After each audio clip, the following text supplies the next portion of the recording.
बेटा large intestine, last part in large intestine the first is caecum. Caecum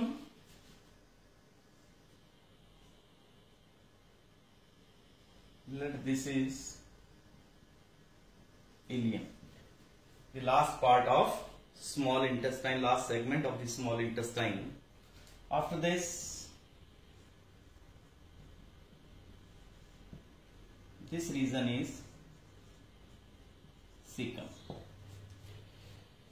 It's about 6 centimeter wide. ये reason well developed होता है rabbits में, human में नहीं. It's well developed in rabbits, not in human. हमारे अंदर नहीं, क्योंकि हमारे पास सेलुलोज डाइजेस्ट नहीं होता. इसके नीचे एक ट्यूब दिख रही है आपको, ये it's called as vermiform appendix. इसका ऑपरेशन करवाते हैं ना कुछ लोग. अपेंडिक्स हमारे पास जो है वो वेस्टिजियल है, सीकम में है ये पार्ट. वेस्टिजियल का मतलब होता है बेटा हमारे पास तो वेस्ट है, हमारे अनसेस्टर्स में यूजफुल थी. ऐसा ऑर्गन जो हमारे पास वेस्ट है बट पीछे जो जनरेशंस थी उनमें यूजफुल हो, तो उसको हम कहते हैं वेस्टिजियल ऑर्गन. और ये यहां से ये लार्ज इंटेस्टाइन शुरू होती है बेटा ऐसे. इस लार्ज इंटेस्टाइन में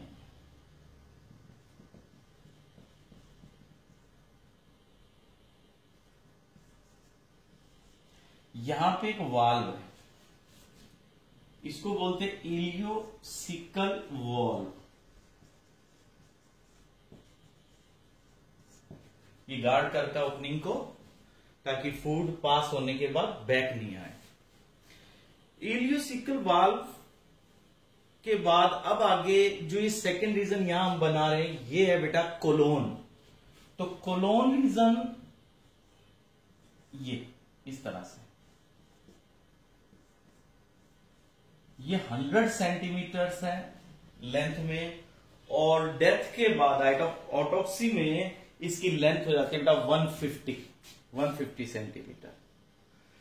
ये असेंडिंग कोलोन, ये ट्रांसवर्स कोलोन, फिर ये बेटा डिसेंडिंग, और यहां पे सिग्मोइड, फिर नीचे रेक्टम, और ये एनस. तो ये हो गया असेंडिंग कोलोन. ये बेटा ट्रांसवर्स कोलोन, ये हो जाएगा डिसेंडिंग, और यहां आ जाएगा सिग्मोइड कोलोन, ये रेक्टम, ये एनल कैनल, लास्ट में anus.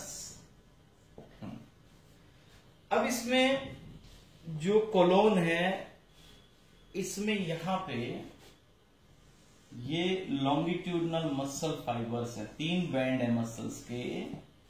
These are called as, these folds are called as tinea coli.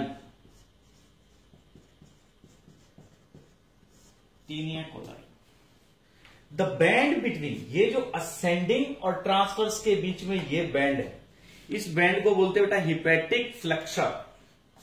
This is called hepatic flexor. और जो सेकंड बैंड है ट्रांसवर्स और डिसेंडिंग के बीच में है, इसको बोलते हैं बेटा स्प्लेनिक फ्लेक्सर. Splenic flexor. ये लॉन्गिट्यूडनल फोल्ड्स मसल्स के यहां तक. अब इन लॉन्गिट्यूडनल मसल्स के फोल्ड के कारण ये जो पाउच बनते हैं इनको बोलते हैं होस्टोरा. They are called as hostra actually. Now, they are called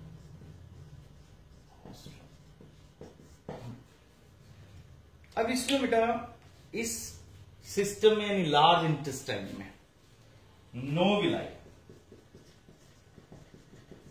no mucosa folds इसमें नहीं है।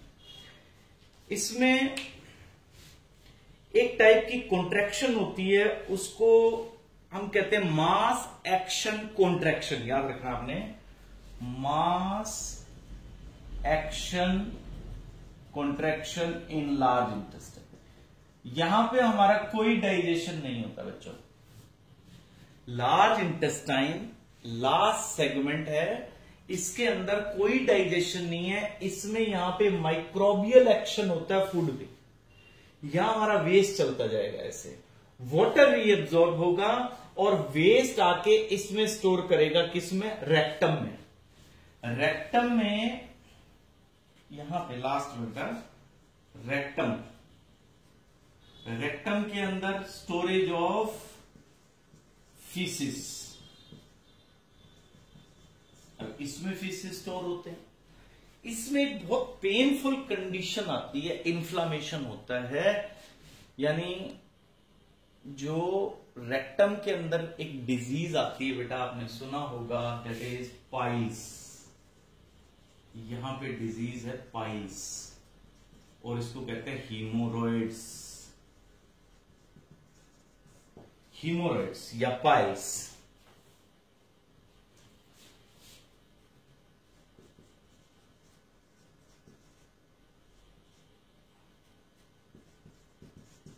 हीमोरॉइड्स, इस कंडीशन में ब्लीडिंग होती है। यहां पे वेन इन्फ्लेम्ड हो जाती है इस रेक्टम की और बहुत पेनफुल कंडीशन होती है बेटा। यहां से फोल्ड्स इवन एनस से बाहर भी आते हैं और ब्लीडिंग होती है। ऐसा कब होता है? सिटिंग जॉब रहे, पानी कम हो, फीसिस हार्ड हो जाए, तो ये कंडीशन आ सकती है पाइल्स की, जिसको क्या कहते हैं? हीमोरॉइड्स। बहुत पेनफुल कंडीशन है। अब लास्ट में जो डक्ट है, जो रेक्टम के बाद की डक्ट है, तो देखो ये है रेक्टम, इसमें क्या स्टोर हुए? फीसिस। इसके बाद ये जो एनल कैनल है, ये 2.5 सेंटीमीटर लॉन्ग एक ट्यूब है जो बाहर की तरफ एनस में खुलती है। इसके अंदर वेस्ट इकट्ठा होते हैं टेम्परेरी, जब तक इंजेक्शन नहीं करेंगे, हम वेस्ट नहीं बाहर निकालते, तब तक इसमें स्टोर रहता है। अब यहां पे दो तरह के स्फिंक्टर हैं बेटा, इसको रोकने के लिए।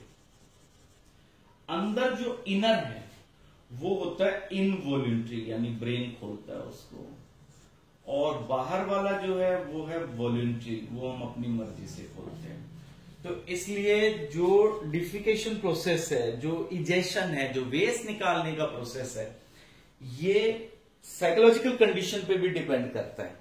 मींस ये तब खुलेगा, ये इनवॉल्यूंटरी यानी स्मूथ मसल्स हैं, इनको ब्रेन रेगुलेट करेगा, हमारी विल से रेगुलेट नहीं होंगे। तो हमने माउथ से एनस तक का ये टोटल सिस्टम डिटेल में पढ़ा है बेटा। हमने नीट में आने वाले हर क्वेश्चन को कवर किया है। इसमें आपने यहां तक हर सेगमेंट को अलग अलग स्टडी करना है, इसके डायग्राम्स बना के देखने हैं, और जितने भी अब तक रिलेटेड क्वेश्चंस हुए हैं वो भी करने हैं। मैंने व्हाट्सएप ग्रुप पे इसकी वीडियो भेजी है, उसमें एनिमेटेड है सब, आपको बहुत अच्छा समझ आएगा, आप उसको भी देख सकते हैं, व्हाट्सएप पे है। तो उस वीडियो में इस पूरे सिस्टम को डिटेल में एक्सप्लेन किया हुआ है। ठीक है बेटा, thank you, have a nice day.